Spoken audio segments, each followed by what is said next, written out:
But not everyone thinks the changes go far enough. There are a lot of people who are driven to destruction by this nuisance, people who just won't answer the telephone at all at home. That's totally unacceptable. Saying that they're going to mess about with a few little words in a little regulation is almost an insult to those people.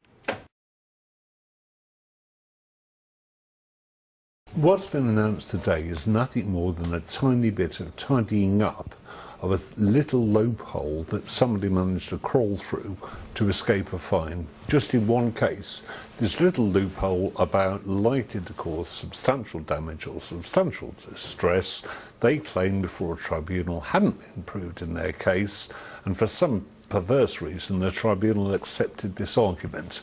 Therefore, it makes sense to say, well, so in case somebody else might crawl through that one again, let's get rid of it. But you're saying it's not going to stop the problem? It's not going to stop the problem, no. This is just a tiny bit of tidying up, I should say, so how do you stop regulations. The problem? We accept that the Information Commissioner's Office over 10 years has failed to implement and enforce this regulation, and we look at other ways in which it can be done more effectively. If we take each sector where this happens, each sector has got its own industry regulator. The claims management companies, the PPI calls, the have you had an accident people, they have their own regulator who could make a very simple rule, and I'm sure Mike and his members would support it, which would say, for this industry alone, the telephone is not an appropriate means to use to get business.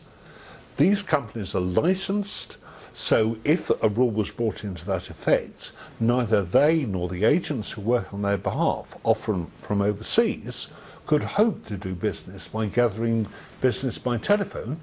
If it was completely shut down for that sector, the claims management regulator has very strong enforcement powers which dwarf the powers of the Information Commissioner because they hold life and death power over these companies. Mike, it's an interesting point that David's making there, saying in a way it's not appropriate for a lot of companies to even be contacting people in this way. What is important is that everybody has access, until we have cracked this and by regulation stopped it, effective call filtering devices. There are devices that you can plug into your landline around at the moment. We're hoping there are movements in technology that will mean the same effective facility to monitor calls, and if you don't recognise the number, the person calling may perhaps have a chance to say who they are if they wanted to clear themselves, but moving that onto the telephone network. So you don't have to have a little box of tricks plugged in your home, and indeed you could even have it on your mobile as well. We look to when we can move forward in that direction, which will help people to take more control of their own calls, and indeed if they don't want to call for they can put her temporarily on the blacklist. Now that's a whole other debate. I don't think we should get into that. Yeah, can of worms there. David Hickson, Mike Lawden, thanks very much for your time. Rather than this loose, remote approach using the Information Commissioner's Office, the engaged regulators for each sector of industry, like the claims management regulator for the PPI claims and accident claims people, they should get involved, prohibit the use of telephone for marketing purposes altogether,